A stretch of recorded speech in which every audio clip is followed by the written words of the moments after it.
నమస్తే, welcome to Telugu popular TV. దాదాపు 175 సినిమాల్లో చేశారు, అది కూడా పాపులర్ మూవీస్లో. అలాగే కన్నడలో యాక్ట్ చేశారు, తమిళంలో కూడా చేశారు. ఆవిడే జయవాణి గారు ప్రస్తుతం మనతో ఉన్నారు, మాట్లాడదాం. Hello madam, how are you? Hi Shahin. ఒరేయ్ సత్తిగా సచ్చినోడా, నీ జిమ్మడి పోను, నీ నోట్లో పురుగులు పడా. ఏం తింటావమ్మా నువ్వు? వెళ్ళిపోతుంది మూవీస్కి అని త్వరగా మ్యారేజ్ చేసేసారు. సో మళ్ళీ వాళ్ళు నాకు కాల్ చేసి పర్లేదన్నారు, మిమ్మల్నే చెప్పమన్నారు. నువ్వు ఈ మర్డర్ కేసు ఒప్పుకుంటేనే నిన్ను కార్పొరేట్ అని చేస్తాడు. యమదంగా ఫుల్ గ్లామర్, నన్ను ఎవరు తొక్కలేదు. తొక్కడం ఇన్ ద సెన్స్, అది కాకుండా నా క్యారెక్టర్స్, నేను చేసిన క్యారెక్టర్స్కి దగ్గరికే రారు.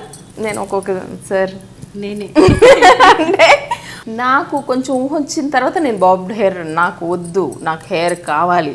మా ఆయన కూడా నవ్వుతూ ఉంటారు, కొట్టేసావా ఇవాళ తన్నొచ్చావు, ఏమన్నా తన్నొచ్చావు. మేకప్ లేకుండా కంప్లీట్ డిఫరెంట్.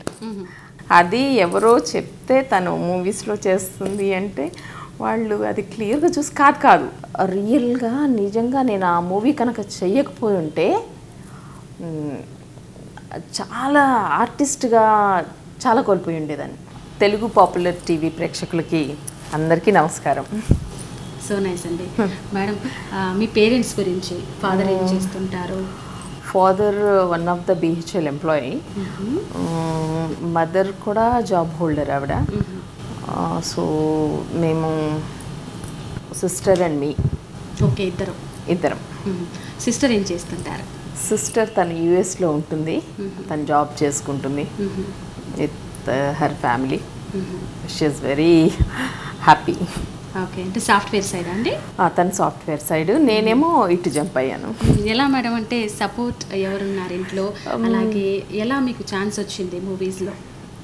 సపోర్ట్ అంటే నో వన్. ఓకే, పేరెంట్స్కి అసలు ఇష్టం లేదు మూవీస్ అంటేనే. అసలు డాడీకి కానీ మమ్మీకి కానీ ఈ రోజు కూడా వాళ్ళు సపోర్ట్ చేయరు, డాడ్ కానీ మామ్ కానీ. ఇంకా సపోర్ట్ చేశారు అంటే నా హస్బెండ్.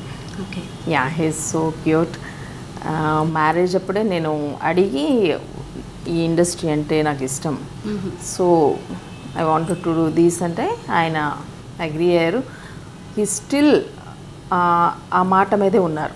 గ్రేట్ అండి నిజంగా. Yeah, really great, he's great. అయితే మీరు ఇండస్ట్రీకి వచ్చినప్పుడు అంటే 2000లో వచ్చారమ్మా? యా. అచ్చా, మీకు అప్పుడే మ్యారేజ్ అయిందా? అంటే ఇండస్ట్రీకి వస్తానన్నారే, పేరెంట్స్కి ఇష్టం లేదు. సో డాడ్ ఏం చేశారంటే ఇంక ఈ అమ్మాయి వెళ్ళిపోతుంది మూవీస్కి అని త్వరగా మ్యారేజ్ చేసేసారు.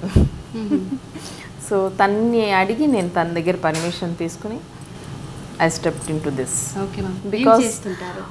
బికాజ్ ఎందుకు అంటే నేను ఒకటి నమ్ముతాను, మనకున్నది ఒక్క లైఫ్. ఆ లైఫ్లో మన అంబిషన్ తీర్చుకోకపోతే ఇంకెప్పటికీ తీర్చుకోలేం. సో నా ఫ్రెండ్స్ అందరూ కూడా almost all BHL, total BHL అంటే యుఎస్లోనే ఉండుంటారు మొత్తం. నా ఫ్రెండ్స్ ఇక్కడ ఎవరూ లేరు. సో నేను ఒక్కదాన్నే ఈ ఫిలిం ఇండస్ట్రీలో ఉన్నాను. సో ఎలా అనిపించింది స్టార్టింగ్లో? అంటే ఫాదర్ వాళ్ళకైతే ఇష్టం లేదు, అప్పుడు స్టార్టింగ్లో మీకైతే అంబిషన్ ఉంది, రావాలి అన్న కోరిక ఉంది. సో అప్పుడు ఎలా ఫీల్ అయ్యారు మీరు? ఎలా ఫీల్ అయ్యాను అంటే మేబీ వాళ్ళు అంతా నన్ను ఎంకరేజ్ అస్సలు చేయకపోబట్టే నేను ఇంత ధైర్యం చేసి రాగలిగానేమో. అలా తీసుకోవచ్చు మేబీ. ఇప్పుడు ఒక పెద్ద ఇంట్లో ఒకళ్ళు పేరెంట్స్ సన్ వాళ్ళు ఉన్నారు అంటే వాళ్ళకి లాట్ ఆఫ్ మనీ ఉంటుంది. సో ఆ అబ్బాయికి ఏ అంబిషన్ ఉండదు. సో హీ విల్ నాట్ ఏది చేయకుండా అలా స్టడీస్ చేసుకుంటూ అలా వాళ్ళ ఫాదర్స్ కామ్గా వెళ్ళిపోతూ ఉంటారు. కానీ మనం ఎక్కడైతే మనీ లేదు, పని వాళ్ళ పిల్లల్ని చూస్తే వాళ్ళు ల్యాంప్స్లో చదువుకుని కలెక్టర్స్ అయ్యి, సో అంటే ఎక్కడ ఇది వస్తుంది అనేది తెలియట్లేదు. కానీ ఒక ఇది రావాలి అంటే డెఫినెట్గా ఎవరో ఒకళ్ళు రిజెక్ట్ చేస్తూ ఉండాలి. ఇప్పుడు మన పేరెంట్స్ అన్నీ మనని ఎంకరేజ్ చేయరు, చేయాలని లేదు కూడా, చేయాలని లేదు. వాళ్ళు ఏదైతే రిజెక్ట్ చేస్తారో అది మనం డెఫినెట్గా చేస్తుంటాం. ఓకే. సో మేబీ పేరెంట్స్ అంత గట్టిగా ఉండబట్టే నేను లేదు, నేను ఎలాగైనా సరే చేయాలి అని పట్టుదలతోనే చేశాను మేబీ. అయితే మరి అప్పుడైతే ఫిల్మ్ ఇండస్ట్రీకి పంపించడానికి పేరెంట్స్కి ఇష్టం లేదు, కానీ మీకు పెళ్లి చేయడానికి వాళ్ళు రెడీ అయిపోయారు. మరి ఇమీడియట్గా మీరు యాక్సెప్ట్ చేశారా మ్యారేజ్ చేసుకుంటానని? చేసుకోను అని గొడవ చేశాను, కానీ నాకేమనిపించిందంటే బెటర్ దాన్ దట్ వీళ్ళని ఒప్పించే కన్నా నేను తన్నే ఒప్పించి ఇండస్ట్రీలోకి వస్తే బెటర్ అనిపించింది. సో నేను తన దగ్గరికి వెళ్ళి నాకు ఇలాగ ఇంట్రెస్ట్, సో అంటే తను ఓకే చెయ్యి, నీ అంబిషన్ని నేను ఇచ్చేయను అని ఆయన ముందుకు వచ్చారనమాట. సో నేను మ్యారేజ్ చేసుకున్నాను, లేకపోతే మ్యారేజ్ చేసుకోను అని కూడా చెప్పేశాను. అయితే హస్బెండ్ ఏం చేస్తుంటారు? హస్బెండ్ మామూలు జాబ్, ఆయన అసలు ఇండస్ట్రీకి రిలేటెడే కాదు, అస్సలు కాదు. అయితే మరి ఫస్ట్ ఆఫర్ ఎలా వచ్చింది మా మీకు మూవీస్లో? శ్రీనివాస్ రెడ్డి గారి మూవీకి ఆయన నన్ను చూడడం. సో నేను అంటే ఆఫీస్కి నేనే వెళ్ళాను, వెళ్ళి నాకు ఇలా ఇష్టం అండి అంటే సరే ఓకే ఏదైనా క్యారెక్టర్ ఉంటే చెప్తానమ్మా అన్నారు. సో చెప్పారు. సో అక్కడి నుంచి నా జర్నీ స్టార్ట్ అయింది. ఇంకా అంటే ఏదైనా క్యారెక్టర్ ఉంటే చెప్తాను అన్నారు. సో నెగిటివ్ రోల్స్లోనే ఎక్కువగా చూస్తున్నాం కాబట్టి స్టార్టింగ్లో ఎలా అనిపించింది మేడం మీకు? అంటే ఏదైనా క్యారెక్టర్ అంటే ఫిల్మ్ ఇండస్ట్రీ అంటే చాలా రోల్స్ ఉంటాయి కదా, సో ఎలా అనిపించింది మీకు ఫలానా రోల్ మీకు ఇచ్చినప్పుడు?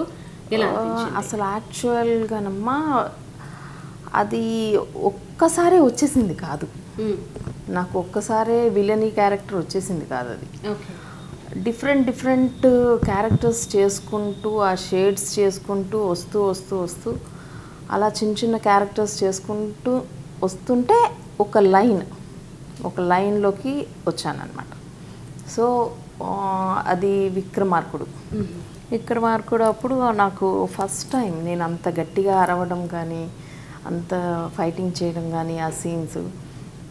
యాక్చువల్గా డబ్బింగ్ కూడా నేను చెప్పను అని చెప్పాను, నాకు చాలా టైం పడుతుంది, so I can't do it. అంత షౌట్ చేసి నేను చెప్పలేనంటే. సో చాలామందితోటి డబ్బింగ్ చేయించారట, చేయించి ఇంకా రాజమౌళి సార్కి ఎవరు అంత ఈజీగా ఆయన ఏది యాక్సెప్ట్ చేయరు. సో ఆ అమ్మాయి లేట్ అయినా సరే ఆ అమ్మాయితోనే చెప్పించండి అని అన్నారట. సో మళ్ళీ వాళ్ళు నాకు కాల్ చేసి పర్లేదన్నారు, మిమ్మల్నే చెప్పమన్నారు, వచ్చి ఎన్ని డేస్ అయినా పర్లేదు అని అంటే నేను వెళ్ళి ఒక 3 days చిన్న డైలాగ్ కొంచెం ఫస్ట్ డే అయితే అసలు టోటల్గా వదిలేశారు నన్ను, వినండి అని. ఫైనల్గా కంప్లీట్ చేశాను. అలాగా ఇంకా కంటిన్యూస్ ఒక్కొక్క దానికి షిఫ్ట్ అవుతూ. డైరెక్టర్స్ కూడా ఏంటంటే వాళ్ళ గ్రేట్నెస్, నాకు డిఫరెంట్ క్యారెక్టర్స్ ఇచ్చి అన్ని ఆల్ కైండ్ ఆఫ్ రోల్స్ ఇచ్చారు నాకు, ఆల్ కైండ్ ఆఫ్ రోల్స్.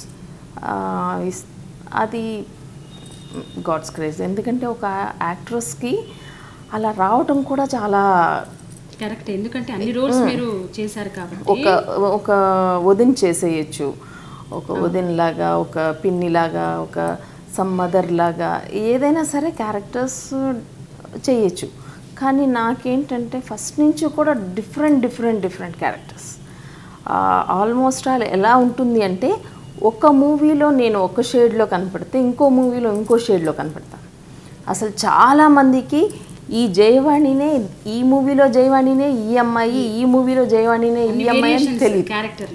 క్యారెక్టర్లో అన్ని వేరియేషన్స్ ఉంటాయి. ప్లస్ ఎందుకో తెలీదు నాకు మేకప్ ఇది కూడా, నేను పనమ్మాయి అంటే పనమ్మాయిలాగే ఉంటాను. ఎస్, ఒక రిచ్ ఉమెన్ అంటే అలా ఉంటాను. లేదు అసలు కంప్లీట్గా మాస్. ఇప్పుడు విక్రమార్కుడు చూసుకుంటే నాకు మాస్ క్యారెక్టర్, ఛత్రపతి దొమ్మరమ్మాయి క్యారెక్టర్, యమదంగా ఫుల్ గ్లామర్, పంచాక్షరికి వచ్చేసి ఒక అవుట్ అండ్ అవుట్ విల్లి, ఒక మెయిన్ విలన్కి wife character throughout carry అవుతుంది. మహాత్మా ఒక ఫాదర్కి అంటే పొలిటికల్ బ్యాక్డ్రాప్లో ఒక కూతురు. సో ఎమోషన్స్ అన్నీ క్యారీ చేసుకుంటూ తెలియకుండానే అలా డైరెక్టర్స్ వల్ల నాకు దొరికిన మంచి మంచి డైరెక్టర్స్ వల్ల అలా జర్నీ వెళ్ళిపోతూ ఉంది. ఇంకా అంటే క్యారెక్టర్ నేను ఇది చేయాలి అని ఏమన్నా మిగిలిపోయిన క్యారెక్టర్స్ ఉన్నాయా? అసలు ఏం చేశానమ్మా, అంటే వేరియేషన్స్ ఉన్నాయి నేను చేసిన యాక్టింగ్లో అన్నారు కాబట్టి. వేరియేషన్స్ ఉన్నాయి.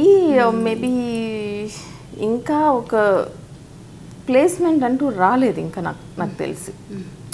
అందరూ చాలా బాగా చేస్తున్నావు, చాలా బాగుంది అంటారు, కానీ నాకు ఏమనిపించిందంటే ఇప్పటివరకు ఐఎమ్ నథింగ్. ఇంకా చేయాలి. అసలు నేనేం చేసింది లేదు, జస్ట్ ఇప్పటి వరకు ఇంట్రొడక్షన్ మాత్రమే ఉంది నాది. ఓకే, ఇంకా జర్నీ చాలా ఉంది. అయితే మీ ఫ్రెండ్స్ అందరూ యుఎస్లో సెటిల్డ్ అయ్యారు మొత్తం ఆల్మోస్ట్ ఆల్. సో కాంటాక్ట్లో ఉన్నారా వీళ్ళు? నేను ఎవరికి కాంటాక్ట్లో లేను. ఎందుకు అంటే యాక్చువల్గా ఈ ఫీల్డ్కి రావడం వల్ల నేను ఏమనుకున్నానంటే ఈ ఫీల్డ్కి వచ్చేయచ్చు, కానీ దీంట్లో నిలబడడం చాలా కష్టం, చాలా అంటే చాలా కష్టం. సో ఎంతోమంది, ఒక 1000 మంది వస్తే ఒక అమ్మాయి నిలబడుతుందేమో. ఇప్పుడు అందుకే కదా కోవెసర్ల గారు కానీ, టుసానా గారు కానీ, ప్రగతి గారు కానీ చాలా రేర్గా ఉన్నారు. అంతే తప్పించి వచ్చిన వాళ్ళందరూ కూడా ఎవరు లేరు. సో నిలబడతాను అన్న నమ్మకం నాకు కలిగి, సో నేను ఒక పొజిషన్కి వెళ్తే అప్పుడు ఫ్రెండ్స్ని మీట్ అవ్వచ్చు. అంతేకాని నేను ఏమీ లేకుండా వచ్చేసి. అంటే మూవీస్ ఆల్రెడీ చూసే ఉంటారు కదా, వాళ్ళు గుర్తుపట్టే ఉంటారు. డెఫినెట్గా ఎందుకంటే నేను మేకప్లో కంప్లీట్ డిఫరెంట్, కంప్లీట్ మేకప్ లేకుండా కంప్లీట్ డిఫరెంట్. అసలు ఎవరు అంటే మా పేరెంట్సే గుర్తుపట్టడానికి నన్ను అరౌండ్ 2 to 3 years పట్టింది. అది ఎవరో చెప్తే తను మూవీస్లో చేస్తుంది అంటే వాళ్ళు అది క్లియర్గా చూసి కాదు మా అమ్మాయి కాదు అంటే మళ్ళీ పిలిపించి నన్ను అడిగి ఏంటి అది నువ్వేనా మళ్ళీ కన్ఫర్మ్ చేసుకున్నారేమో. కన్ఫర్మ్ చేసుకుని ఓ అవునా అలా అనమాట. సో డెఫినెట్గా గుర్తుపట్టరు చాలామంది, ఇప్పటికి కూడా నన్ను గుర్తుపట్టరు. నేను ఒక్కొక్కసారి మహాత్మా టైంలో, పంచాక్షరి టైంలో థియేటర్కి వెళ్ళి కూర్చుని బాగుందని గుర్తుపడతారు అందరూ. ఎవరు గుర్తుపట్టరే, ఎవరు గుర్తుపట్టరు. ఈవెన్ డైరెక్టర్స్ కానీ మా మేనేజర్స్ కానీ ఎవరైనా సరే నేను వితౌట్ మేకప్ సెట్కి వెళ్తాను. ఆల్మోస్ట్ వాళ్ళందరం అలాగే వెళ్తాము. వితౌట్ మేకప్ సెట్కి వెళ్ళి ఒక్కొక్కసారి మేనేజర్ నా ముందే తిరిగేస్తాను. తిరిగేసి జయవాణి గారు ఇంకా రాలేదు, ఎప్పుడు వస్తారు ఎప్పుడు. నేను ఒక్కొక్క సార్ నేనే అంటే మై గాడ్. అందుకని ఈ మధ్యకాలంలో ఏంటంటే నేను సెట్స్కి వెళ్తే ఎవరికి హాయ్ చెప్పట్లేదు, వెళ్ళిపోయి డైరెక్ట్ వెళ్ళిపోయి మేకప్ రూమ్కి వెళ్ళి మేకప్ చేసుకుని వచ్చి హాయ్ చెప్తే అదేంటి మేడం మీరు కనపడలేదు ఎప్పుడు వచ్చారు అని అడుగుతుంటారు. ఇందాక ఇటు వెళ్ళాను కదా అమ్మాయి నేనండి. అంటే ఎందుకు అంత వేరియేషన్ తెలియదమ్మా, చాలా డిఫరెంట్గా ఉంటారు. చాలా డిఫరెంట్, చాలా డిఫరెంట్. అంటే ఇంకా చాలామంది ఇప్పుడు ఐస్ అలాగే అంటే ఒక సెకండ్ ఈ అమ్మాయిని ఎక్కడో చూసాము అని చూస్తారు, ఐస్ చూసి గుర్తుపడతారు. కాకపోతే వాళ్ళు అలా స్టే చేయాలన్నమాట. నా వైఫ్ ఒక 1 second చేసి ఈవిడా అని అంటారు. అప్పుడు ఏదో మూవీస్లో చూసాము ఇవిడిని అలాగే. మేడం మరి మీ హస్బెండ్ అయితే సపోర్ట్ చేశారు, చాలా సపోర్ట్ చేశారు. ప్లస్ ఆయన ఏంటంటే నేను చేసిన ప్రతి మూవీకి నేను వెళ్ళేదాన్ని కాదు ఎప్పుడు. ఆయన మూవీస్ తొందరగా చూడరు అసలు. కానీ నేను చేసిన మూవీ చిన్న క్యారెక్టర్ అయినా సరే ఫస్ట్ డే థియేటర్లో ఉంటారు. ఫస్ట్ క్రిటిక్ నాకు మా హస్బెండే, ఆయనే, ప్లస్ మై సన్. వాడు కూడా వచ్చి ఇలా చేసావు అలా చేసావు, ఫుల్ సపోర్టివ్ అనే కన్నా కూడా ఎక్కువ ఎక్కిరిస్తుంటాడు వాడు. బాబు ఎక్కిరిస్తుంటాడు. ఈయనేమో అలా బాగాలేదు, ఇలా బాగాలేదు, చేంజ్ ఓవర్స్ చాలా చెప్తుంటారు మా హస్బెండ్. ఆయన మరి అత్తమామలు ఏమైనా సపోర్ట్ చేశారా? అప్పుడు హస్బెండ్ అయితే చాలా సపోర్టివ్ కాబట్టి ఏమైనా మేనేజ్ చేశారా? అత్తమామలు అంటే వాళ్ళు అసలు ఫస్ట్ నుంచి కూడా నాకు దేవతల్లాగే. ఎందుకంటే అసలు ఎప్పుడు కూడా మావయ్య కానీ అత్తయ్య గారు కానీ నన్ను ఏం చేస్తున్నావు, ఎక్కడికి వెళ్తున్నావు, ఎందుకు చేస్తున్నావు ఇలా అని నన్ను ఎప్పుడు క్వశ్చన్ చేయలేదు. ఊర్లో కూడా అందరూ ఎవరైనా అడిగినా కూడా మా మావయ్య గారు కానీ మా అత్తయ్య గారు కానీ చాలా గొప్పగా చెప్పుకుంటారు. తనకు అన్నీ తెలుసు, తను ఏది చేసినా కరెక్ట్గా చేస్తుంది అని అంత సపోర్టివ్ అనమాట. ఒక విధంగా చెప్పాలంటే నేను చాలా లక్కీ. ఎస్, వాళ్ళు చాలా బ్రాడ్ మైండెడ్ అనే కన్నా కూడా వాళ్ళు ఏంటంటే నన్ను నమ్మారు. నేనంటే ఇష్టం వాళ్ళకి, వాళ్ళ సన్ కన్నా కూడా. ఇప్పుడు మా ఆడపడుచు గారు కూడా అంతే. ఆవిడ కూడా ఈ రోజు వరకు కూడా ఏం చేస్తున్నావు, ఎందుకు చేస్తున్నావు అని ఈ రోజు వరకు కూడా అడగరు ఆవిడ. ఇంకా మా పేరెంట్స్ అన్న ఎందుకు చేస్తున్నావు, వద్దు, ఆపేసేయి, ఇలాంటివి చెప్తూ ఉంటారు. కానీ ఎప్పుడు మా అటు సైడ్ నుంచి నాకు ఎప్పుడు ఫుల్ సపోర్ట్, అసలు ఎప్పుడు ఏ ప్రాబ్లం రాలేదు నాకు. మా మావయ్య గారు కూడా ఇప్పటికి కూడా ఊర్లో చెప్తుంటారు, ఏదైనా పోస్టర్ ఉందంటే మీ మావయ్య అందరికీ చూపించేస్తారు. కానీ చిన్న పోస్టర్ ఉన్నా సరే ఆయన తీసుకెళ్ళి మా అమ్మాయి అని చూపిస్తారంట మొత్తం అందరికీ. మంచివాళ్ళు. అయితే మీరు ఫంక్షన్స్కి కానీ అంటే పెళ్ళిళ్ళకి అలా వెళ్ళినప్పుడు అంటే మేకప్తో వెళ్తారా, వితౌట్ మేకప్? వితౌట్ మేకప్ అంటే ఎక్కడ ఎలా ఉండాలో అలాగే ఉంటాను. ఓకే. అక్కడ గుర్తుపడతారా మేడం ఎవరైనా? గుర్తుపడతారా అంటే ఏం పట్టరు. అక్కడ సేఫ్, మళ్ళీ అడిగితే క్వశ్చన్స్ మీద క్వశ్చన్స్ ఉంటాయి.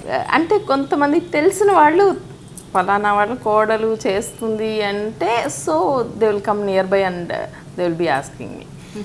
లేకపోతే గుర్తుపట్టరు.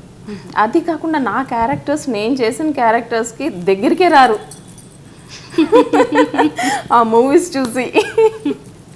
సేఫ్ జోన్ అది, ఏమో తెలీదు, దగ్గరికి కూడా రారు. ఆ క్యారెక్టర్స్ చూసి కొంతమంది భయం వేస్తుందని చెప్తారు, కొంతమంది మీరు దాంట్లో అలా ఉన్నారు, బయట చాలా బాగా మాట్లాడుతున్నారు అంటారు. డిఫరెంట్. కానీ ఎక్కడిది అక్కడే కదా. అంతే. మూవీస్ అంటే మూవీస్, ఇల్లు అంటే ఇల్లు. ఓకే. అయితే ఇన్ని డిఫరెంట్ షేడ్స్లో మీరు యాక్ట్ చేశారు. మీకేమన్నా చేదనుభవాలు ఎదురయ్యాయా? చేదనుభవాలు మీన్స్ నెగిటివ్ రోల్స్ చేసినప్పుడు కావచ్చు. అలాంటి చేదనుభవాలు ఏది లేదు. కానీ చేసిన ప్రతిసారి మటుకు ఇంకా బెటర్ చేయొచ్చు కదా, అలాగే ఎందుకు చేశాను, ఇంకా చేయొచ్చు కదా అనే ఇది మటుకు ఉంటుంది నాకు, డెఫినెట్గా ఉంటుంది. ప్లస్ ఒక్కొక్కసారి నాకు నేనే డైలాగ్ చెప్పేస్తూ ఉంటాను. సో ఇంట్లో వాళ్ళందరూ కన్ఫ్యూజ్ అవుతూ ఉంటారు, ఏంటి అంటే అక్కడ ఇలా చెప్పాలనుకున్నాను, ఇలా చెప్పలేదు, ఎందుకు చెప్పలేదో నాకు తెలీదు. సో అది వెల్తీగా ఉండిపోయింది. సో అంటే సో నాకు మళ్ళీ నేనే I'll do next time better, అలా ప్రిపేర్ అవుతుంటా. ఇంకా తమిళ్లో ఏ మూవీస్ చేశారు? తమిళ్లో పులివాల్, ఇంకా ఒక 7 మూవీస్ దాకా చేశాను. ఉల్కుత్తు ఈ మంత్ రిలీజ్ ఉంది, so I'm expecting that. And Kannada ఒక మూవీ చేశాను. అండ్ ఇప్పుడు చేస్తుంది కూడా Kannada and Telugu base 2 in 1. Telugu industry చూశారు, తమిళ్ అండ్ కన్నడ ఇండస్ట్రీ కూడా చూశారు. అయితే మీకు ఏది బెస్ట్ అనిపించింది? నాకు తమిళ్, తెలుగు, కన్నడ కన్నడ అంటే వాళ్ళు వచ్చి ఇక్కడే చేశారు, నేను అక్కడికి వెళ్ళింది ఏం లేదు. సో నాకు ఆ ఇండస్ట్రీ గురించి బేసిక్గా తెలియదు. తమిళ్ బాగుంటుంది, చాలా బాగుంటుంది. అండ్ అంటే వాళ్ళు వర్క్లో చాలా ఫాస్ట్ ఉంటారు, చాలా ఫాస్ట్ ఉంటారు. తెలుగు ఏంటంటే మనం ఆడుతూ పాడుతూ చేస్తుంటాం. అంటే అక్కడ తమిళ్ రాదు నాకు యాక్చువల్గా. సో నేను నేర్చుకుంటున్నాను కాబట్టి చాలా అలర్ట్గా ఉంటాను నేను. నాకు అంటే ఇంకొక టేక్ ఈ అమ్మాయి వల్ల అయ్యింది అనేది రాకూడదని నేను అక్కడ చాలా అలర్ట్గా ఉంటాను. ఇక్కడంటే హ్యాపీగా ఆడుతూ పాడుతూ మన లాంగ్వేజ్ కాబట్టి చేస్తాం కాబట్టి ప్రాబ్లం అనిపించలేదు ఎప్పుడు. ఓకే. అయితే డైలాగ్ డెలివరీ అక్కడ తమిళ్లో కన్నడలో మీరే చేసేవాళ్ళ? డబ్బింగ్ ఎవరు చెప్పేవాళ్ళు? డబ్బింగ్ వేరే వాళ్ళతో చెప్పిస్తారు. కాకపోతే నేను తమిళ్ వాళ్ళకి ప్రతిసారి వెళ్ళినప్పుడల్లా ప్రామిస్ చేసి వస్తా, ఈసారి నేను డబ్బింగ్ నేర్చుకుంటాను. మరి నేర్చుకున్నారా? నేర్చుకున్నాను కానీ అంత డబ్బింగ్ చెప్పేసి అంత రాలేదు. Of course I can talk. ఇంకా మీ విషయాలు ఎలా? డైట్ ఎలా తీసుకుంటారు మీరు? మార్నింగ్ నుంచి ఈవినింగ్ వరకు షెడ్యూల్ ఎలా ఉంటుంది? డైట్ అంటే అది కొంచెం నాకు ఇంకా ఎటువంటి ఇది లేదు, కానీ అదొక్కటి మటుకు నాకు కొంచెం కంట్రోల్ తప్పుతూనే ఉంటుంది. డైట్ ఒక్కటి హైదరాబాద్ బిర్యానీ. Of course. జయవాణి గారు, మీరు యాక్ట్ చేసిన మూవీస్లో డైలాగ్ విక్రమార్కుడు. రేయ్ సత్తిగా సచ్చినోడా, నీ జిమ్మడి పోను, నీ నోట్లో పురుగులు పడా. రేయ్ నీకు దమ్ముంటే, నీకు ధైర్యం ఉంటే, నువ్వే గనక మగాడివైతే రారా, నా మొగుడు బట్టలు పదేరా, రారా. అమ్మో, జయవాణి గారు రెండో రూపం. నిజంగా ఇంటర్వ్యూస్లో చాలా సింపుల్గా ఉన్నారు, వాయిస్ కూడా. డైలాగ్స్లో మటుకు అది వెళ్ళిపోతుందా ఫ్లో. అంటే అక్కడికి వెళ్ళేటప్పటికి ఏమవుతుందో తెలియదు నాకు. సో డెఫినెట్గా వెళ్ళిపోతూ ఉంటాను. కళామ తల్లి దగ్గరికి వెళ్ళిన తర్వాత అన్ని ఆటోమేటిక్గా వచ్చేస్తుంటాయి డెఫినెట్గా. ఓకే. ఇంకా మీ ఎడ్యుకేషన్స్ గురించి, ఎడ్యుకేషన్ క్వాలిఫికేషన్? నేను BA చేశాను, BHL హైయర్ సెకండరీ స్కూల్ నాది స్టడీస్ అంతా. చాలా BHL హైయర్ సెకండరీ స్కూల్ అంటేనే బీ హ్యాపీ ఎంజాయ్ లైఫ్ అనే అబ్రివేషన్ మేము పెట్టేసాం దానికి. ఆల్మోస్ట్ వాళ్ళందరం కూడా చాలా హ్యాపీగా ఉండేవాళ్ళం, ఎవరు ఏది పట్టించుకునే వాళ్ళం కాదు. నేనైతే మరి ఎప్పుడు స్పోర్ట్స్లో ఉండేదాన్ని. సో రన్నింగ్, ఖోఖో ఈ రెండు చాలా ఎక్కువ. సో మమ్మీకేమో స్టడీస్ అంటే ఇష్టం. ఆవిడ ఈ గేమ్స్ అవి వద్దు, నువ్వు ఎప్పుడు స్టడీస్లో ఉండాలి అని ఆవిడ రుద్దుతూ ఉండేవారు. సో నేనేం చేసేదానంటే, మాది పైన హౌస్, అందరూ పడుకున్నాక నేను బ్యాక్ డోర్ నుంచి కిందకి దిగేదాన్ని పైప్ తోటి. అప్పటి నుంచే దిగి మళ్ళీ ఆడుకుని మళ్ళీ ఎవరొకళ్ళు హింట్ ఇచ్చేవాళ్ళు, మళ్ళీ పైకి ఎక్కేసేదాన్ని. ఇలాంటి యాక్టింగ్ చేస్తున్నారు. ఎస్, చాలా ఉండేవి ఇలాంటివి, చాలా అనమాట. పొద్దున్నే 4 o'clock స్టేడియం వెళ్ళిపోయేదాన్ని. రన్నింగ్ మా పీటీ సార్ వచ్చేసేవారు. సో మా అందరికీ కోచింగ్ అక్కడ. మమ్మీనేమో 4 o'clock లేసి చదువుకో అనేది, నేనేమో జంప్. అయితే స్పోర్ట్స్ ఇంట్రెస్ట్ అన్నారు, మూవీస్ వైపు దృష్టి ఎప్పుడు మళ్ళీంది మీకు? అంటే ప్యాషన్ కదా మీకు యాక్టింగ్ అంటే. నాకు ఎప్పుడు? చిన్నప్పటి నుంచి కూడా నాకు మూవీస్ మీదే ఎక్కువ ప్యాషన్. స్పోర్ట్స్ ఆడుతూ ఉండేదాన్ని, కానీ నాకు ఈవెన్ 7th క్లాస్లో కూడా నాకు చాలా గుర్తు. అందరూ ఒక్కొక్కళ్ళు లేచి కొత్త క్లాస్కి ఎంటర్ అయినప్పుడు వాళ్ళని ఇంట్రొడ్యూస్ చేసుకుంటారు కదా. So I want to become engineer అని అందరూ అలా చెప్తుంటే నేను మటుకు యాక్ట్రెస్ అని చెప్పేదాన్ని అప్పుడే. సో అందరూ ఎక్కిరించేవాళ్ళు అనమాట. అప్పుడు ఏంటి, నాకు ఎప్పుడు బాబ్డ్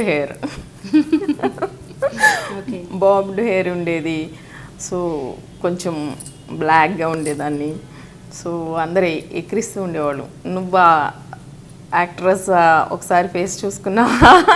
అప్పుడు ఎలా ఫీల్ అయ్యేవాళ్ళు? వాళ్ళందరూ అలా అస్సలు పట్టించుకునేది, అసలు ఎప్పుడు పట్టించుకోను. నేను అవుతాను, అవ్వాలనుకున్నాను అవుతాను, అవును. అంతే. కాన్ఫిడెంట్ మీకు అప్పటి నుంచే? కాన్ఫిడెంట్ అని కాదు, కానీ అప్పుడు చాలా ధైర్యం ఉండేది ఎందుకు అంటే కోర్స్ ఇప్పుడు కూడా ఆ ధైర్యం ఉంది. కాన్ఫిడెన్స్ ఏదైనా సరే, ఇప్పుడు నేనే కాదు ఎవరికైనా సరే కాన్ఫిడెన్స్ లెవెల్స్ ఎక్కువ ఉండి మనలో ఉన్న ధైర్యాన్ని మనం బయటికి తీసుకుని మనం ఇది చెయ్యగలము అనుకుంటూ వెళ్తే డెఫినెట్గా చేయగలరు. సో అది మన నుంచే వస్తుంది. సో మనం అనుకున్నాము అంటే universe will give it, definitely it will give it. అది మనలోనే ఉంది, కానీ మనం ఎక్కడెక్కడో ఎతుకుతూ ఉంటాం. సో అది తెలుసుకోగలిగి ఎవరైనా సరే చిన్నప్పటి నుంచి రిపీట్ చేస్తూ ఉంటే డెఫినెట్గా once we will achieve. Me sister ఎలా ఉంటారండి? అంటే యంగరా, ఎల్డరా, ఎలా ఉంటారు? మీలాగే ఉంటారా? నాకన్నా చిన్నది, కానీ మేమిద్దరం సిస్టర్స్ అంటే ఎవరు నమ్మరు. ఓకే. తన ఇంకా మంచి వైట్ ఉంటుంది కలర్, అండ్ హైట్ 5'7" దాటి ఉంటుంది. ఎవరు కూడా నమ్మరు అసలు. కాంటాక్ట్లో ఉన్నారా మరి మీ సిస్టర్ మీరు? డైలీ. ఆవిడ మూవీస్ చూస్తుంటారేమో? అది కూడా తక్కువే, దాని జాబ్, పిల్లలు, బిజీ షెడ్యూల్ ఉంటుంది తను. ఇంకా మీ షెడ్యూల్స్ ఎలా ఉంటాయి మా ఇంట్లో? ఇంట్లో నాకు ఖాళీగా ఉన్నప్పుడు నేను హౌస్ వర్క్ చేసుకుంటాను. మా పక్కన ఫ్రెండ్స్ వీళ్ళతోటి స్పెండ్ చేస్తూ ఉంటాను. అండ్ షూటింగ్ ఉన్నప్పుడు షూటింగ్ డబ్బింగ్, ఎక్కువ చెన్నై, ఇప్పుడు ట్రావెలింగ్, లేకపోతే వన్స్ వైల్ ఏ వీక్ పేరెంట్స్ దగ్గరికి వెళ్ళేసి వాళ్ళ దగ్గర స్పెండ్ చేసి వస్తూ ఉంటాను. ఎందుకంటే ఇద్దరమే ఉన్నాం, సిస్టర్ నేనే. సో తను రాలేదు, నేనే వెళ్ళి చూసుకోవాలి. సో డెఫినెట్గా వెళ్ళి ఒక 1 డే స్పెండ్ చేసి వస్తూ ఉంటాను. చిన్నప్పటి నుంచి యాక్టింగ్ అంటే ఇష్టం అన్నారు. చాలా. మీకు మరి ఎవరు ఇన్స్పిరేషన్? ఎవరు? సావిత్రి గారు. అంటే నాకు మా ఫాదర్ అంటే ఇష్టం, చాలా ఇష్టం. ఆయన ఏంటంటే ఇంకా సావిత్రి గారి సినిమాలు ఇవన్నీ తీసుకొచ్చి ఇంట్లో కలెక్షన్స్ పెడుతూ ఉండేవాళ్ళు. సో అవన్నీ చూస్తూ ఉండేదాన్ని నేను. చూసిన ప్రతిసారి డాడీ ఏంటంటే రిపీట్ మూవీస్ చూస్తూ ఉండేవాళ్ళు. చూస్తూ కూడా వాళ్ళని అప్రిషియేట్ చేస్తూ ఉండేవాళ్ళు. అబ్బాయి ఎంత బాగా చేస్తున్నారు, ఎంత ఐస్తో చేస్తున్నారు. నాకు మావి చిగురు మూవీ చూసినప్పుడు గుర్తు, నాకు మా ఫాదర్ ఆమని గారిని ఏడిపించేసింది అమ్మాయి, అసలు ఎంత ఎక్సలెంట్గా చేసింది, న్యాచురల్ యాక్టింగ్ అని అన్నారు. సో ఓకే, నన్ను కూడా ఎప్పుడొకప్పుడు మా ఫాదర్ ఇలా అనాలి. చంద్రముఖిలో ఎలా అయితే ఇమిడిపోతుందో అది చూసి అన్నట్టుగా అదే కాన్సెప్ట్ బేసా? డెఫినెట్గా. ఏమో మరి. ఇంకా ఫ్యూచర్ ప్రాజెక్ట్స్ ఎలా ఉన్నాయండి? ఇప్పుడు వరకు అయితే బాగున్నాయి, గోయింగ్ ఆన్. తమిళ్ కూడా ఎక్కువ ట్రై చేస్తున్నాను. సో తమిళ్ క్యారెక్టర్స్ కూడా ఇప్పుడు చాలా వస్తున్నాయి. ఇంకా షఫలింగ్ తమిళ్ తెలుగు సీరియల్స్ అంటే ఇప్పుడు మేబీ నాకు టైం అంటే సీరియల్కి ఫుల్ ఫ్లెడ్జ్డ్గా టైం ఇచ్చేయాలి, ఇంకా మూవీస్ అవ్వదు. సో దానికోసమని జస్ట్ కొంచెం ఆగుతున్నాను అనమాట నేను. అయితే సీరియల్స్లో మెయిన్ రోల్ చేశారా? మెయిన్ రోల్స్ చేయలేదు నేను. ఒకవేళ వస్తే అంటే వచ్చినాయి ఆల్రెడీ, వచ్చినాయి, కానీ నేను మూవీస్ మెయిన్ కాన్సన్ట్రేషన్ అంతా ఆ సైడ్. ఫస్ట్ నుంచి చిన్నప్పటి నుంచే కదా అది, ఇప్పుడు మధ్యలో డ్రాప్ అయిపోలేను. So all of the schedule నాటి వెళ్ళిపోతే ఇప్పుడు అదేం లేదు. అది చాలా ఎక్సలెంట్ ఇది టీవీ అనేది. పెద్ద పెద్ద బాలీవుడ్ యాక్టర్స్, టాలీవుడ్ యాక్టర్స్ కూడా టీవీ మెయిన్. కాకపోతే ఏంటంటే ఇంకా టైం దానికే ఇచ్చేయాలి ఫుల్ ఫ్లెడ్జ్డ్గా, అందుకని కొంచెం ఆగుతున్నాను. మీకు ఇష్టమైన హీరో పవన్ కళ్యాణ్ గారు. అవునా? ఎందుకు అంటే ఆయన చూడంగానే ఏమనిపిస్తుందంటే అందరికీ ఆల్మోస్ట్ ఆల్ నాకు తెలిసి, లేకపోతే అంతమంది ఫ్యాన్స్ ఉండరు కదా, ఆయనకి ఎలా అనిపిస్తుందంటే మన ఇంట్లో అబ్బాయి మన ఇంట్లో బ్రదరు లేకపోతే సన్ను ఉంటే ఎలా గోల్ చేస్తూ అందరితోటి ఆడుకుంటూ తిరుగుతూ చేస్తారు. సో డెఫినెట్గా ఆయన చూడంగానే అలాగే అనిపిస్తుంది. నాకు తెలిసి నాకే కాదేమో, మేబీ ఆల్మోస్ట్ ఆల్ చాలామందికి అలా అనిపిస్తుంది, లేకపోతే అంతమంది ఫ్యాన్స్ ఉండరు కదా. ఎస్, అందుకని నాకు ఆయన మూవీస్ కూడా రాగానే అందరూ అంత ఇంప్రెసివ్గా చూడటం కానీ వెళ్ళిపోవడం కానీ ఎంతమంది. సో డెఫినెట్గా I'm also one of the fan to. కాకపోతే నాకు ఆయనతో వర్క్ చేసే అవకాశం రాలేదు, మేబీ ఎక్స్పెక్ట్. యా. హీరోయిన్స్లో ఎవరు ఇష్టం? అంటే ఫీమేల్స్ కాబట్టి హీరోయిన్స్ని ఇష్టపడేటప్పుడు కొంతమంది మేకప్ ఇష్టపడతాం, కొంతమంది కాస్ట్యూమ్స్ నచ్చుతాయి, కొంతమంది బాడీ లాంగ్వేజ్ నచ్చుతుంది. సో మీకు ఎవరు ఇష్టం? ఇప్పుడు ఆల్మోస్ట్ ఆల్ అందరూ కూడా మంచి అమ్మాయిలు, because they are well educated. Anushka garu కానీ ఎవరైనా సరే, ఆల్ హీరోయిన్స్ ఆర్ అందరూ చక్కగా పలకరిస్తారు, చక్కగా మాట్లాడతారు, కలిసిపోతూ ఉంటారు. ఏదైనా మేము వర్క్ చేస్తున్నా కూడా మాకు రిలేటెడ్గా హెల్ప్ చేస్తూ ఉంటారు, ప్రియమణి కానీ ఎవరైనా సరే. సో అందరూ బాగున్నారు. మీరు ఆల్మోస్ట్ ఆల్ శారీస్లోనే కనిపిస్తుంటారు, అంటే సోషల్ సైట్స్లో కూడా నంబర్ ఆఫ్ పిక్చర్స్ ఉంటుంటాయి. సో ఎలా షాపింగ్ చేస్తుంటారు మీరు? సీక్రెట్ ఏంటి? షాపింగ్ అంటే ఆల్మోస్ట్ ఆల్ నేను ఖాళీగా ఉన్న టైమింగ్స్లో షాపింగ్కి వెళ్ళిపోతాను. మెయిన్ అంటే నాకు అది ఇష్టం, షాపింగ్ అనేది ఇష్టం. సో నాకు ఎలా ఉంటుంది అంటే, నేను చేసిన ఇది ఇంకెవరు చేసుకో, ఐ మీన్ అంటే నా శారీ ఇంకొకళ్ళ దగ్గర యూనిక్గా ఉండాలి. సో నేనే డిజైన్ చేసుకుంటాను, వెళ్ళి ఏవో తెచ్చి అన్నీ స్టిచ్ చేసేసుకుంటూ ఉంటాను. జ్యువెలరీ కూడా అంతే, నాకు నేనే మోడల్స్ డిజైన్ చేసుకుంటాను. నాకు చేసుకోగలిగినంత వరకు నేను చేసుకుంటాను. నేను చేసుకోలేనివి నేను షాప్కి వెళ్ళి అక్కడ కూర్చుని చేయించుకుంటాను. అండ్ ఒక సీరియల్ స్టార్ట్ అవుతుందన్నా, అఫ్కోర్స్ ఒక సీరియల్ కానీ, అపరంజి సీరియల్కి కూడా, సీరియల్కి కానీ ఒక మూవీ స్టార్ట్ అవుతుంది అని నాకు ఈ క్యారెక్టరైజేషన్ చెప్పిన తర్వాత నేను ఆ క్యారెక్టరైజేషన్ బట్టి నేను వెళ్ళి జ్యువెలరీ తెచ్చుకుంటాను. అది ఎక్కడైనా సరే. ఓన్ షాపింగ్ అంతా? Own shopping almost. అంటే నా దగ్గర తెచ్చి పెట్టుకుంటాను అనమాట, మొత్తం కలెక్షన్ పెట్టుకుంటాను. నాకు ఎప్పుడైనా వాళ్ళు నాకు క్యారెక్టరైజేషన్కి జ్యువెలరీ ఏదన్నా ఇది ఉంటే బాగుండేది, తెలంగాణ, సో తెలంగాణకి కంటి ఉంటే బాగుంటుంది, ఇవి సో సంథింగ్ డిఫరెంట్ అనమాట, పెద్ద పెద్ద పట్టీలు ఉంటే బాగుంటాయి అనుకున్నప్పుడు నేను వెళ్ళిపోయి నేనే ముందే తెచ్చేసి పెట్టుకుంటాను. సో వాళ్ళు ఇస్తే ఓకే, ఇవ్వకపోతే నాది తీసి నేను యూస్ చేసేస్తాను. అంటే ఫ్యాషన్ డిజైనింగ్లో కూడా ఇంట్రెస్ట్ ఉంది మీకు? ఫ్యాషన్ డిజైనింగ్ నేను వేరే వాళ్ళకి ఎవరికి చెప్పలేను,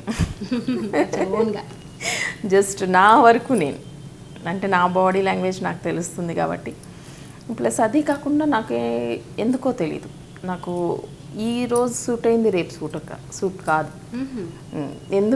ఎందుకు అంటే అది నాకు తెలియదు, రేపు సూట్ కాదు. సో అది కాకుండా ఇంకొకటి ఏంటంటే, దానికి తోడు నాకు కూడా ఒకే ప్యాటర్న్ ఇష్టం ఉండదు. సో చేంజ్ అయిపోతూ ఉంటాను. ఒకసారి సిల్క్ శారీస్ అంటే ఒకసారి కాటన్కి వెళ్ళిపోతాను, ఆల్ ఆఫ్ ద సడన్ అనమాట. ఇప్పుడు సీజన్ సమ్మర్స్ ఆల్మోస్ట్ ఆల్ నేను శారీస్ అనేది నేను మూవీస్ వీటిలోనే కడతాను, కానీ నేను బయటకు వెళ్ళానంటే కంప్లీట్లీ డిఫరెంట్. సూట్స్ వేస్తారా? Suits, pants, T-shirts. చిన్నప్పటి నుంచి పేరెంట్స్ అలాగే పెంచారు, bobbed hair, always jeans, mini skirts. So అప్పుడు డ్రెస్సింగ్లో కూడా గొడవ చేసేవాళ్ళ పేరెంట్స్ తోటి? డ్రెస్సింగ్ అంటే మా పేరెంట్స్ ఏమో లంగా ఓణీలు ఇవి ఒప్పుకునేవారు కాదు, ట్రెడిషన్ని ఇష్టపడేవారు, అస్సలు వద్దనేవారు, అస్సలు వద్దు, అదొక్కటే ఉండేది. లాంగ్ హెయిర్, మదర్ జాబ్ చేసేవారు, సో హెయిర్ లాంగ్గా ఉంటే మా మదర్ వేయటం కష్టం అవుతుందని బాబ్డ్ హెయిర్. నాకు కొంచెం ఊహ వచ్చిన తర్వాత నేను బాబ్డ్ హెయిర్ నాకు వద్దు, నాకు హెయిర్ కావాలి, నేను పెద్ద ఇది పెట్టుకోవాలి. అక్కడ కూడా బాబ్డ్ హెయిర్ కూడా నేను ఇంత పెద్ద మల్లెపూల దండ తెచ్చి పిన్ పెట్టి ఆడుతూ ఉండేదాన్ని. సో అలా ఉండేది. నాకు బాబ్డ్ హెయిర్ వద్దు, నాకు లాంగ్ హెయిర్ కావాలి అంటే సరే మమ్మీ కష్టపడ్డారు పాపం, కష్టపడి చాలా పెరిగింది, ఇక్కడ వరకు పెరిగింది. సో 2 ప్లాట్స్ వేసుకుని వెళ్ళేదాన్ని. ఒకసారి మా అయ్య వచ్చి మా సిస్టర్ ఎంత కష్టపడుతుంది అని నైట్ నేను పడుకున్నాక కట్ చేసి మార్నింగ్ ఇచ్చారు. ఇప్పుడు బాబ్డ్ హెయిర్ అని. సో అలాగా నాకేమో ట్రెడిషన్ ఇష్టం, చాలా ఇష్టం ట్రెడిషన్. లంగా ఓణీలు పేరెంట్స్కేమో జీన్స్ ప్యాంట్స్ మిడీస్ అప్పటి నుంచే. సో నేనేం చేసేదాన్ని అంటే మిడ్డీ వేసుకుని వెళ్ళేదాన్ని. వెళ్ళి ఫ్రెండ్ దగ్గరికి వెళ్ళి దాన్ని లంగా ఓణి వేసుకుని ఫోటోలు దిగి దానికి మిడ్డీ వేసి, సో ఆ ఫొటోస్ కూడా ఇప్పుడు కూడా అవన్నీ ఉన్నాయి. ఇప్పుడు పేరెంట్స్ని మీట్ అవుతుంటారా మీరు? యా, వెళ్ళినప్పుడు ఎలా మరి? ట్రెడిషనల్గా శారీస్ అయితే ఎక్కువ కడుతుంటారు, బయట కట్టనన్నారు. ఇప్పుడు పట్టించుకోరు, ఇప్పుడు అసలు ఏం పట్టించుకోరు. ఇప్పుడు నేను వస్తే చాలు అనుకుంటారు. వీక్లీ వన్స్ వస్తుంది, ఓకే. ఇంకా మీ అంబిషన్స్ చెప్పండి. ఇండస్ట్రీలో అంటే ఇది స్టార్టింగ్ స్టెప్ మాత్రమే, ఇంకా ఎదగాలి. యా, డెఫినెట్గా స్టార్టింగ్ స్టెప్పే. నాకు ఇంకా ఎదగాలి. నాకు ఉన్న అంబిషన్ అంతా కూడా మూవీస్. అదర్ దాన్ దట్ నాకు అదొక్కటే ఇష్టం, అదొక్కటే ప్రాణం. ఇంకా నాకు డాన్స్ రాదు, సింగింగ్ రాదు, ఏమీ రాదు. డైలాగ్స్ వచ్చు? డైలాగ్స్ ఇంకేమైనా డైలాగ్ గుర్తుందా మీకు? యా, మహాత్మా నుంచి చెప్తాను. ఓకే. నువ్వు ఈ మర్డర్ కేసు ఒప్పుకుంటే నిన్ను కార్పొరేట్ అని చేస్తాడు. నా లుక్స్ కూడా చేంజ్ ఆటోమేటిక్గా అయిపోతాయి. ఇంకొకటి మినుగులు మూవీ ఉంది కదండి, సో 7 నంది అవార్డ్స్ వచ్చాయని తెలిసింది. ఒకసారి ఆ మూవీ గురించి చెప్పండి. ఆ మూవీ 40 బ్లైండ్ చిల్డ్రన్ తోటి ఆ మూవీ డైరెక్టర్ గారు అయోధ్య గారు చాలా ఎక్సలెంట్గా చేశారు. అది ట్రైనింగ్ ఇచ్చి వాళ్ళకి చాలా అద్భుతమైన మూవీ, అందరూ చూడాల్సిన మూవీ అది. ఒక బ్లైండ్ చిల్డ్రన్ వాళ్ళు ఎలా సేవ్ చేసుకున్నారు అనే మూవీ అనమాట. అది కాన్సెప్ట్. దాంట్లో ఆశీష్ విద్యార్థి గారు one of the main lead and me also one of the main lead. అన్ని అవార్డులు వచ్చిన మూవీ నేను చేయడం అనేది really hats off to director and నా కో ఆర్టిస్ట్ ఆశీష్ విద్యార్థి గారు. వాళ్ళే నాకు మెయిన్ నన్ను ఆ మూవీ చేయడానికి వన్ ఆఫ్ ద రీజన్ నేను. ఎందుకు అంటే అది కాన్సెప్ట్ అంతా విన్నప్పుడు నాకు కొంచెం భయం వేసింది. ఆ సీన్స్, ఆ బెడ్రూమ్ సీన్స్, ఇవన్నీ మళ్ళీ ఫ్యూచర్ ఎటు వెళ్తుంది, అప్పటికే కొంచెం విల్లీగా ఎదుగుతున్నాను. సో అది కాక అది సైలెంట్ ఆర్ట్ మూవీ. సో ఎక్కడికి వెళ్తుంది లైఫ్ అనేది కొంచెం భయం వేసింది. కానీ అయోధ్య గారు,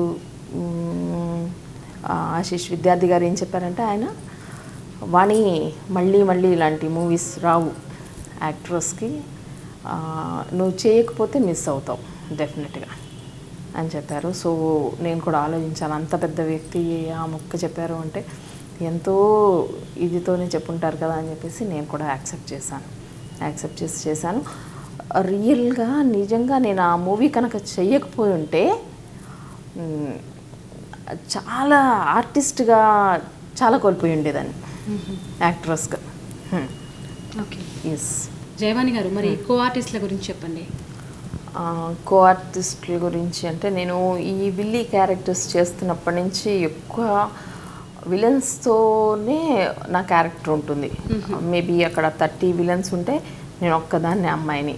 సో కామ్గా ఒక చోట కూర్చోవడం అలా అయిపోయింది. కానీ రీసెంట్గా నేను ఇంట్లో దెయ్యం, నాకేం భయం, ఇలాంటి మూవీస్ కొన్ని చేశాను. సో అప్పుడు మటుకు నాకు ఆర్టిస్టులు చాలా హెల్ప్ చేశారు వాళ్ళు. ఎందుకంటే నాకు అందరితో మింగిల్ అయ్యడం అంటే అదేంటి నాకు సపరేట్ ప్లేస్మెంట్స్ ఇచ్చేసేవాళ్ళు ఆ మూవీస్లో. ఎప్పుడు వెళ్ళి మధ్యలో నేను ఒక్కదాన్నే కాబట్టి పంచాక్షరి కానీ ఏది అయినా సరే నేను సపరేట్గా ఉండేదాన్ని. వీళ్ళతో వచ్చేటప్పటికి అందరం ఒకలాగా ఉండేవాళ్ళం కదా, అందుకనే సో కానీ చాలా చాలా హెల్ప్ చేసేవాళ్ళు అందరు. రాజేంద్ర ప్రసాద్ గారు కానీ, ప్రగతి గారు కానీ, మొత్తం అందరు కో ఆర్టిస్టులు అందరూ కూడా చాలా ఫ్రెండ్లీగా ఉండేవాళ్ళు. యాక్టర్స్ గురించి చెప్పినప్పుడు పవన్ కళ్యాణ్ గారి గురించి చెప్పారు. సో ఇంకా ఇతర హీరోల గురించి అంటే యాక్చువల్గా అందరు హీరోలు ఇష్టమే నాకు. జూనియర్ ఎన్టీఆర్ గారు, ఇంకా అందరూ మహేష్ బాబు గారు, చరణ్ గారు, బన్నీ అందరు ఇష్టమే. మీరు ఇందాక అన్నారు అంటే పవర్ స్టార్ పవన్ కళ్యాణ్ అంటే ఇష్టం అని. ఇంకా ఇష్టం అంటే మన ఇంట్లో అబ్బాయిలాగా ఉంటారు.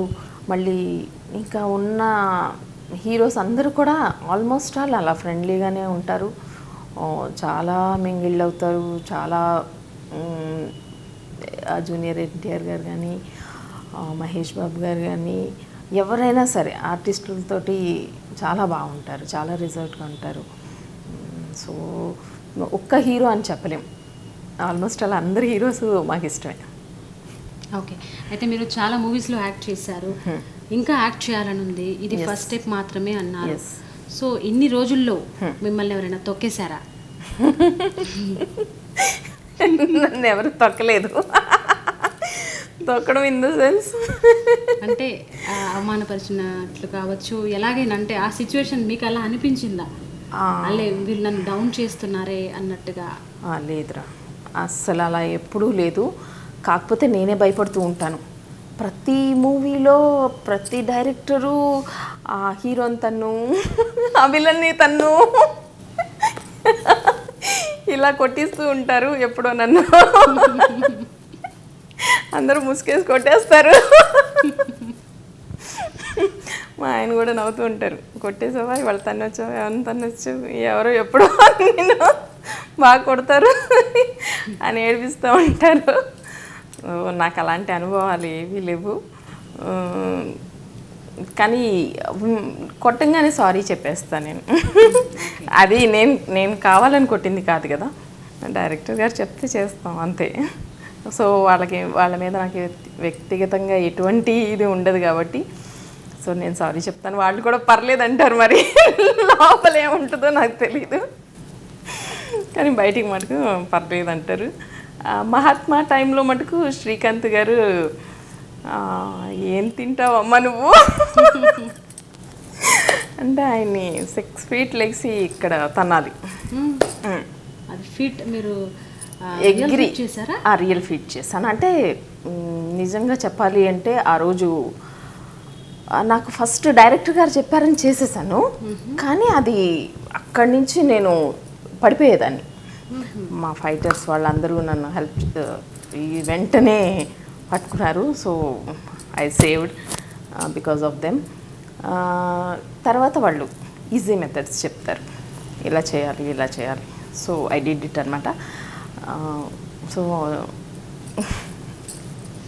ఓకేనండి జయవాణి గారు, చాలా మంచి విషయాలు మాతో పంచుకున్నారు. యాక్టింగ్లో బాగా ఇంట్రెస్ట్ మీకు, నిజంగా యాక్టింగ్ అంటే ప్రాణంలా, అంటే మూవీస్ ప్రాణం మీకు. డెఫినెట్గా.